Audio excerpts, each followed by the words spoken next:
Sziasztok!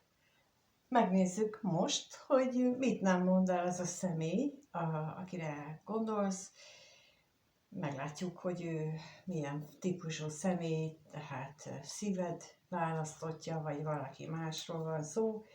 Most így nem kategorizálnám be. A lényeg az, hogy az a kérdésünk a mai kirakásnál, hogy mit nem mond el, miről nem beszél ez a személy, akire gondolsz, és ahogy szoktam, 3 lapot kérek 3 különböző kártyából, és akkor az elsőt nézzük is, hogy mit nem mond el ez a személy, akire gondolsz. Mi az, amiről nem beszél?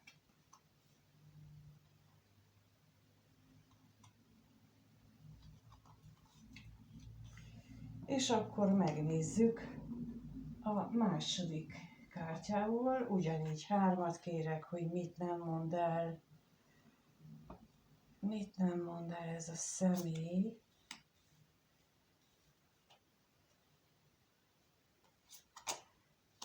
És még 1 kérünk, miről nem beszél. És akkor jön a harmadik, ez a ki nem mondott szerelmes érzések kártyája, ami szöveges, és arról ad nekünk információt, hogy tulajdonképpen, ha mondana valamit, akkor az mi lenne, úgyhogy itt is 3 kérek, mi lenne az, amiről mégis beszélne, ha lehetősége lenne rá, vagy ha bátorsága lenne rá, vagy ha bármilyen egyéb bekövetkezne. Na, lássuk akkor, hogy mit mutatnak a lapok. Az elsőből kijött a főpap, a botok 9-ese és a kardok 10-ese, a másodikból az érmék 3-asa, az érmék 8-asa és a kardok királya. Hát ez alapján, amiről igazából ő beszélne, vagy beszélne, ha beszélne, de nem beszél, az annyi lenne röviden és tömören, hogy dolgozom, pont. És ezzel mondjuk mindent el is intézne, nem mondana többet, csak annyit, hogy dolgozom. Mert hogy nagyon gyakran használjuk, nők is, de férfiak meg különösen, az elmenekülésnek ezt a módját, a valóságtól való elmenekülés, ugye gyakran beszélnek az emberek ilyen negatív hangnemben a függőségekről, az alkoholról, a drogról és egyebekről, de ugyanilyen függőség egy párkapcsolatban élés, tehát hogy én akármennyire rossz az a párkapcsolat, ott maradok, és ugyanebbe a kategóriába tartozik a munka is. És nem azért, mert valaki szeret dolgozni, hanem azért, és a párkapcsolatban maradás is, az alkohol is, a drog is, a túlzott munka is, ez mind arra való, hogy ne kelljen szembenéznem a valósággal. És itt ez az egy mondat, hogy dolgozom, ez mindent takar, hogy ő nem akarja látni a valóságot, nem akarja tudni, hogy mit kellene tennie, nem akarja tudni, hogy miért nem teszi, nem akar magában vizsgálódni, hogy mi tartja vissza attól, hogy ő azt tegye, amit tennie kellene. Ő egyszerűen arra fogja, hogy dolgozik. Amikor például visszafele haladva a párkapcsolatnál van ugyanez a dolog, hogy nem akarom tudni, hogy mi a világ, akkor egyszerűen olyan falat húzunk magunk köré, hogy nem tulajdonítunk akkora jelentőséget dolgoknak, amik velünk történnek, mint amekkorák valójában. És amikor alkoholhoz nyúl valaki, akkor ugyanez van a háttérben, hogy amíg iszom, addig nem kell látnom, hogy mit csinálnak velem, nem kell látnom azt, hogy nekem változtatnom kellene, és ugyanez a drog is, tehát ameddig a drog hatása alatt van, addig azt hiszi az ember, hogy wow, minden tökéletes, de valójában nem. Szóval itt igazából a dolgozom kifejezést, én ezt a menekülés van a középpontban az életében, de mivel menekül, ezért ő magának sem ismeri el ezt, hogy valójában menekül, hanem, és nincs is tudatában szerintem, pontosan az ilyen állapotok arról beszélnek, hogy ő nincs tudatában ennek. Évtizedeket tudunk így leélni, hogy nem is vagyunk tudatában annak, hogy mi történik. Például, aki narcisztikus, igazi narcisztikussal, nem csak ez a mai szóhasználatban olyan gyakran használt szöveggel, mert azok, akik igazi narcisztikussal élnek, azok nem mondják ezt ki. Tehát nem azért, mert nem akarnak tudomást venni róla, hanem még ennek a kijelentése is óriási fájdalmat okoz nekik. Nemhogy még erről ilyen nagy szavakkal, meg ilyen nagyon beszélnének. Tehát én tudom, látom azoktól is, akik hozzám jönnek ilyennel, hogy azok erről egyáltalán nem beszélnek, ki sem ejtik a szájukon, mert még az is fájdalmat okozna nekik. Szóval, hogy például akik ilyen kapcsolatban vannak, azok nagyon sokáig úgy tudnak csak túlélni, hogyha nem veszik meg tudomást a valóságról, és bizony nagyon sokan gyógyszerfüggők lesznek, nyugtatókon élnek, az is egyébként ugyanaz a gyökere, mint az alkoholizmusnak, ugyanaz a gyökere, mint a munka-alkoholizmusnak, mint a társfüggőségnek is, hogy jaj, mi lesz velem, hogyha ő nem lesz, ezt próbáljuk elhitetni magunkkal. Tehát itt alapvetően ez az, amiről ő nem beszél. És akkor, amit még bővebbet erről megtudhatunk, az az, hogy ő egy olyan elkötelezett viszonyban, függőségi viszonyban lehet, egy elkötelezett kapcsolatban, vagy a szülőktől függ, vagy valamilyen anyagi dologtól függ, tehát egy olyan kapcsolatban van, amit ő börtönnek él meg, ahol próbál ő védekezni, és már azt hiszem, hogy ez jó ideje fennállhat nála ez a helyzet. Próbál ő védekezni, körbe is bástyázta magát, igyekszik, hogy ne érjék őt el a fájdalom botjai, ne érjék őt el a böködések, a világ támadásai, de ez, mint látható, egyáltalán nem sikerül neki, hiszen a 10 karddal a végén az azt mutatja, hogy ő gyakorlatilag megadta magát, ő nem akar már küzdeni, neki már annyira elege van ebből az egész küzdelemből, védekezésből, állandóan újra és újra támadják és böködik, hogy inkább azt mondja, hogy akkor jöjjön, aminek jönnie kell. És tulajdonképpen én azt gondolom, hogy ez a legjobb állapot, abból a szempontból a legjobb állapot, hogy amikor feladja az ember végre a védekezést, amikor az ember megadja magát, akkor tud elérkezni ahhoz a mélyponthoz, amikor azt szoktuk mondani, hogy legyen meg a te akaratod, Uram. Ezt nevezi a pszichológia hősútjának, és nevezi úgy is, hogy ott kisebb, meg még kisebb, vagy még nagyobb gödörbe kerül le az ember, és onnan hogy van. Nagyon sokféleképpen írják ezt le a pszichológia nyelvén, de a lényeg az, hogy az a legmélyebb gödör, amikor, és onnan már nincsen lejjebb, mert ott amikor kimondja az ember, hogy legyen meg a te akaratod, segíts Uram, és legyen úgy, ahogyan jónak látod, már engem már nem érdekel semmi. Idáig kell eljutni mindenkinek, aki előtte nem ért a szóból, mondjuk így. Tehát, hogy itt kapja ezt a rengeteg bántást, és ő még mindig csak védekezik, és nem mondja azt, hogy de hát én, és akkor nem mondja el a saját verzióját, hogy én ezt, meg ezt, és így gondoltam, meg ezt csináltam, és amikor ezt nem tesszük, akkor csak csúszunk lefelé, és egyszer csak elérünk ide, és ő úgy látom, hogy itt van ebben a mélypontban, és nem beszél róla. Egyértelműen megtartja magának, de még azt hiszem, hogy még azt sem mondta ki, hogy legyen meg a te akaratod.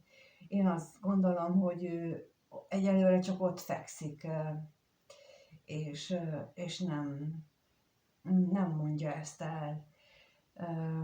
Most az jutott eszembe itt a kép láttán, hogy talán néhányan láttátok már azt a spirituális filmet a neten, hogy a Nosszolár, és annak van a folytatása, ami szerintem sokkal érthetőbben fejezi ki azt, amit az első rész mondana, és ennek a második résznek az a címe, hogy az élet megy tovább, és ott van, ebben a filmben van egy ilyen, és az elsőben is persze, amikor így bemutatják azt, hogy tulajdonképpen az életen túl is van egy ilyen állapot, amikor az ember csak úgy van, de még nem adta meg magát a Teremtőnek, és ő is ebben az állapotban van.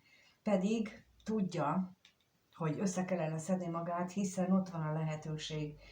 Tudja, látja maga előtt a lehetőséget. Igaz, hogy abban munkát kell tenni, igaz, hogy sok munkát, de egy nagyon jó, kecsegtető lehetőség. Itt a Kardok királyával ő ezt már végig gondolta. Minden szempontból tudja, hogy ez jó lenne, de nincs hozzá ereje. És nagyon sokszor látom azt, hogy amikor kommentekben vagy beszélgetések során is, hogy miért nem tudja megtenni, meg miért nem, azért, mert neki ez az életleckéje. Ez a legnagyobb feladata, és biztos, hogy olyan terhekkel, karmikus terhekkel született, amelyek őt megakadályozzák abban, hogy ő nekünk a mi szemszögünkből egy könnyű dolgot ő meg tudjon tenni. Tehát amikor a Krisztus is azt mondta annak idején, hogy bocsáss meg az ellenségednek is, tehát hogy amikor megdob kővel, dob vissza kenyérrel, te neked nem kell ítélkezned senki fölött, mert én azt szoktam követni, hogy olyankor beleképzelem magamat az ő helyébe, és rájövök, hogy ők sem tudják az én helyemben beleképzelni magukat, én sem tudom az övékbe, úgyhogy senki nem tudja a másiknak az életét megélni, ezért ez itt hiába tudja ő, hogy mit kellene tenni, hiába tudja, hogy ez nagyon jó lenne, még ha dolgozni is kell vele, de egyelőre ő a földön fekszik, és úgy érzi, hogy mindenki, az egész világ ellene van, és az egész világ összes kardja őt akarja legyőzni, őt akarja megszúrni, és meg kell várni. Itt azt hiszem, ebben a helyzetben az az egyetlen megoldás, hogy megvárni, amíg ő eljut oda, hogy kérjen. Látszik az is, hogy ott van a lehetőség, ott van a segítség körülötte, az égi segítség, de kérni kell. És itt akkor titeket is biztatlak arra, hogy csak ennyit, hogy úgy kérjetek segítséget, hogy legyen meg a te akaratod, Uram, és segíts nekem úgy, ahogy te akarod. És nem baj, hogyha nem úgy segít, ahogy mi akarjuk, hanem úgy, ahogy ő akarja, mert ő tudja, hogy majd annak úgy, mint a sakkban, tudjátok, tehát azt tud jól sakkozni, aki sok lépéssel előre tud gondolkodni. Én nem tudok sakkozni. Nagyon sok mindent tudok, de sakkozni azt nem. Még a bábuk lépéseit sem voltam képes megjegyezni, rengeteg információt bírok megjegyezni, akik az a több tucat ember, akik rendszeresen járnak hozzám, tudják, hogy mindenre emlékszem, bármit beszéltünk, még a kártyákra is, amiket így húzogattam, de a sakklépésekre egyszerűen nem. Tehát innentől kezdve én nem tudok sakkozni, de mégis azt mondom, és pont ezért mondom talán azt, hogy nem kell nekünk a teremtőnek a lépését, hogy most ő miért ezt csinálja az életemben, bírálni, vagy azt mondani, hogy jó ez, vagy nem, mert nem tudjuk, hogy ő 4-5 lépés múlva mit akar ezzel, mit akar ebből kihozni. És mivel én belátom, hogy nem tudok sarkozni, ezért azt mondom, hogy akkor, és akkor például így az eszemet is könnyebben meg tudom győzni erről, hogy ez így teljesen rendben van. Hát talán ez egy ötlet, hogy hogyan lehet leszoktatni magunkat arról, hogy állandóan felülbíráljuk azt, hogy mit akar a Jóisten az életünkkel, velünk. Nekem ez így működik. No, akkor megnézzük tovább, hogy miről beszélnek ezek a kártyák, amelyek a szöveges információt tartalmazzák. Az első kártya azt mondja, hogy annyira üresnek érzem magamat, és az egész világot, és ez nem tölt fel engem, ahol ő van. Tehát ez nagyon is harmonizál azzal, amit mondtam, hogy ő most úgy éli meg az életét, hogy lézeng a saját életében, csak lézeng, és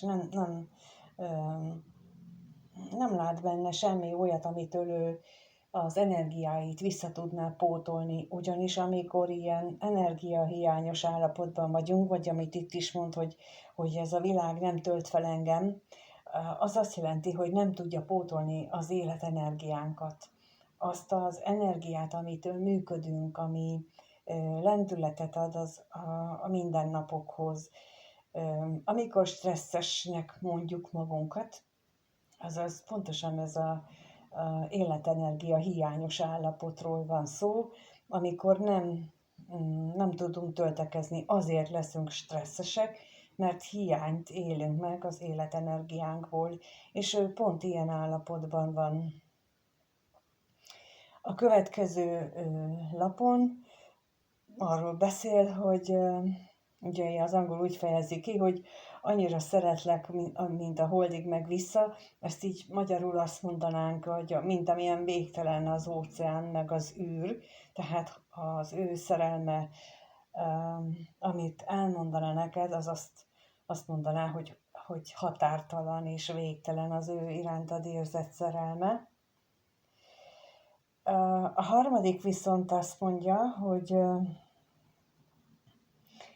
olyan mérhetetlenül nagy a szenvedély, ami benne van irántad, de erről képtelen beszélni, nem tudja ezt elmondani, ezt elrejti magában, erről nem tud neked semmi olyat mondani, mert miért? Mert fél, mert itt végig védekezik.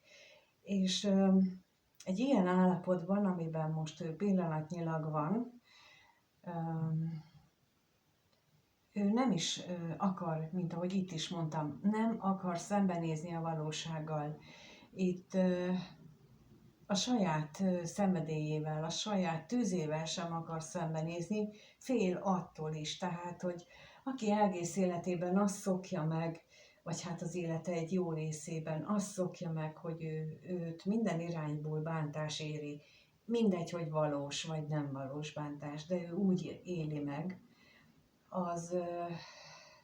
az a jót sem meri megmutatni már egy idő után magából. Az nem meri elhinni, hogy tényleg létezik a számára jó, tényleg van jó ember a világon.